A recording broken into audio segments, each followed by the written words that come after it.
नमस्कार. शेती हवामान अंदाज या आपल्या यूट्यूब चॅनलमध्ये पुन्हा एकदा सर्वांचे स्वागत. उत्तर भारतात थंडीत काहीसा चढउतार होत असला तरी थंडीचा कडाका जाणवतोय. राज्यात मात्र उत्तर भारतात थंड वाऱ्याचे प्रवाह खंडित झाल्याने आणि ढगाळ हवामान यामुळे राज्यात थंडीचा कडाका कमी जाणवतोय. राज्यातील थंडीचे प्रमाण काहीसे कमी राहील असा अंदाज हवामान विभागाने दिला आहे. राज्यात जानेवारीपासून थंडीचे प्रमाण सरासरीपेक्षा कमीच राहिले. किमान तापमानात वाढ झाल्याने ऐन थंडीत उन्हाळ्याच्या झळा जाणवायला मिळत आहे. राज्यात काही ठिकाणी कमाल तापमान 35 अंशांवर गेलंय, तर जेऊर आणि उदगीर येथे 35 अंशांची नोंद झाली, तर सोलापूर येथे 36 अंशांवर तापमान पोहोचले होते. किमान तापमानात अजूनही सरासरीपेक्षा जास्तच होतं.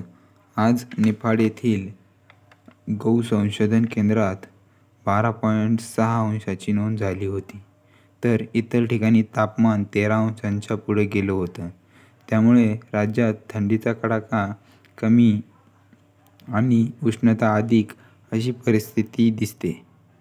उत्तर भारतातही थंडीमध्ये चढ उतार सुरूच आहे, पण थंडी कायम आहे.